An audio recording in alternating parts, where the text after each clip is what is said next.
बिस्मिल्लाहिर्रहमानिर्रहीम, अस्सलाम वालेकुम। Welcome back to my channel और मैं हूं आपका मेज़बान Sajid Habib Gill. Dear audience, cars information के एपिसोड के अंदर एक नई वीडियो अपलोड करने के लिए जा रहा हूं। मेरे पीछे आप लोग होंडा सिविक रिबॉन देख रहे हैं जो कि 2011 मॉडल है और ये top of the line variant है जो कि VTI ओरियल प्रोस्मेटिक कहलाता है। ये होंडा की 8th जनरेशन है। इसके बाद 9th जनरेशन जो थी वो रीबर्थ के नाम से जानी जाती थी और जो इससे प्रीवियस जनरेशन थी वो ईगल आई के नाम से जानी जाती थी। डियर ऑडियंस, होंडा की अगर हम क्लास की बात करें तो इसको द मोस्ट लेजेंडरी क्लास जो है वो कंसीडर किया जाता है। जितने भी सिविक लवर्स हैं उसमें ख़ास तौर पे लोगों को ये वाली जो शेप है ये बहुत ही ज़्यादा जो है वो अपील करती है। इस मॉडल के बाद बहुत सारे जो है इश्यूज़ हैं वो भी मैं आप लोगों से आज की इस एपिसोड में डिस्कस करने के लिए जा रहा हूँ। ये बेसिकली 2018 से लेके 2022 18 के एंड में मैंने ये गाड़ी परचेज़ की थी, यानी मैं होंडा सिविक के ऊपर आया था। इससे पहले मेरे पास इसका जो हार्ड टॉप वेरिएंट था जिसको हार्ड टॉप प्रोस्मेटिक के नाम से जाना जाता था, 2008 मॉडल था। उसको मैंने तकरीबन कोई 24,000 किलोमीटर जो है वो ड्राइव किया है। और ये मेरे पास 2011 मॉडल जो है इसको भी मैंने ऑलमोस्ट को 20,000 किलोमीटर के करीब जो है वो ड्राइव कर लिया है। तो ये तकरीबन 3.5 पौने 4 साल का जो एक पूरा का पूरा टेन्योर है, जिसमें 44,000 किलोमीटर की जो ड्राइव है मेरी, मैं वो आप लोगों के सामने कंक्लूड करूँगा कि अगर आपने ये गाड़ी परचेज़ करनी है तो आपको कौन कौन सी बातें अपने माइंडसेट में जो है वो रखनी चाहिए। सबसे पहली बात, ड्राइव में कोई आसानी नहीं है, कंफर्ट लेवल कमाल का है लेकिन रोड का है। अगर आप लोगों की ड्राइव जो है वो चक वाली साइड पे है, रोड है, खड्डे हैं, तो उस सूरत हाल में आपको हरगिज़ रिकमेंड नहीं करूँगा, फिर आप करोला की तरफ जो है मूव करें। इसी तरह से अगर बात की जाए तो ये बिल्कुल रोड की गाड़ी है, रोड ग्रिप क्लासिकल है इसकी, ठीक है। जब मैंने ये गाड़ी परचेज़ करनी थी मैंने खुद यूट्यूब के ऊपर जो है वो बहुत सारे रिव्यूज़ देखे थे ताकि पता चले कि इसके नॉन इश्यूज़ कौन कौन से हैं और क्या उनमें मुझे को फेस करना पड़ा, ये भी मैं आप लोगों से भी जो है डिस्कस करता हूँ। मेरे पास इसका जो प्रीवियस वेरिएंट था 2008 मॉडल था वो वाला, और हार्ड टॉप प्रोस्मेटिक था। उस हार्ड टॉप प्रोस्मेटिक में जो पावर पंप का इसका इशू है वो कॉमन इशू है, वो मेरे साथ भी हुआ था और तकरीबन उस टाइम पे उसकी जो वर्थ थी वो 10,000 रुपये की थी। वो पूरा का पूरा पंप रिप्लेस करना पड़ा था। इसके अलावा जो प्रीवियस मॉडल था उसकी जो एक्सल किटें हैं वो ठीक काम नहीं करती थी। वो जब गाड़ी काफ़ी जो है वो स्पीड में जाती थी तो उस टाइम पे वो उसमें बबलिंग का इशू आ जाता था। तो पता चला कि ये जो है बेसिकली इसमें जो एक्सल किटें हैं उनका इशू है, जिसकी वजह से मुझे वो चेंज करवानी पड़ी और तकरीबन लगभग 3500 रुपये के करीब उनकी जो वो कॉस्ट थी। लेकिन अल्हम्दुलिल्लाह I am driving this variant from last 1.5 years. तो इसमें अल्हम्दुलिल्लाह मुझे किसी भी किस्म का एक जो सिंगल इशू है वो फेस नहीं करना पड़ा। इसके जो मोस्ट कॉमन इश्यूज़ थे वो यही हैं कि एक तो इसके इंजन के माउंट टूट जाते हैं। इंजन के माउंट इसके 5 से 6 हज़ार के दरमियान मिलता है। इसी तरह से जो पावर पंप है वो 10 से 11 हज़ार रुपये का मिलता है। टायर जिसके ख़त्म थे, टायर्स मैंने इसके न्यू डलवाए थे जो कि बेसिकली मिशलन के टायर्स थे और उसकी जो कॉस्ट थी वो तकरीबन कोई 56,000 रुपीज़ के करीब मुझे आज से कोई जो है वो 6-7 माह पहले जो है पड़ी थी। लेकिन रिसेंटली जो मिशलन का रेट है वो तकरीबन 61,000 के ऊपर जो है पहुँच चुका है। Very comfortable, very classical drive.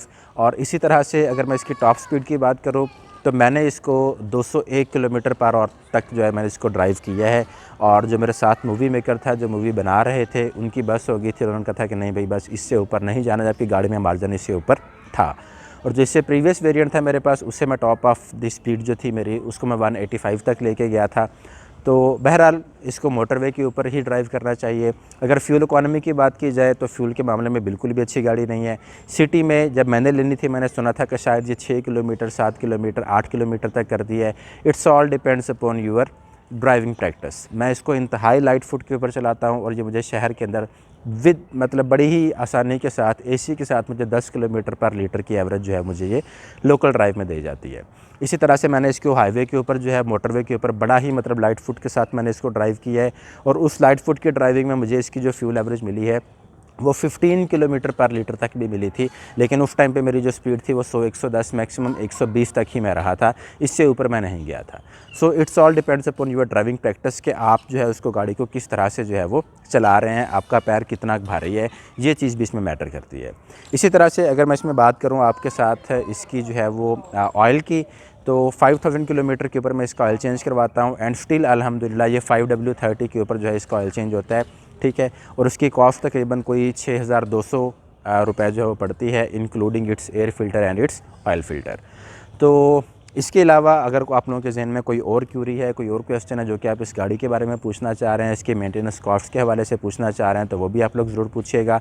हाँ, इसका पार्ट्स वंस अगेन काबली मिलता है और काफ़ी एक्सपेंसिव पार्ट है। सो अपनी जो जेब है उसको ज़रा ध्यान से देख के आपने गाड़ी परचेज़ करनी है और कोशिश कीजिएगा कि कोई मतलब रुली गाली ना लीजिएगा, ठीक है।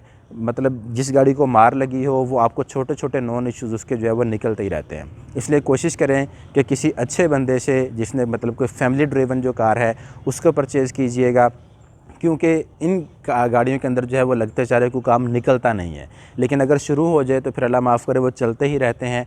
मैंने डिफरेंट ग्रुप्स भी ज्वाइन किए हुए हैं जो कि होंडा रिबॉर्न के हवाले से हैं, तो वहाँ पे भी लोग इसके जो है वो काफ़ी सारे नॉन इश्यूज़ को जो है वो डेली बेसिस पे जो पोस्ट है वो लग रही होती है कि कभी इसका आरपीएम फ्लक्चुएट कर रहा है, कभी कोई ऑक्सीजन सेंसर का मसला आ गया है।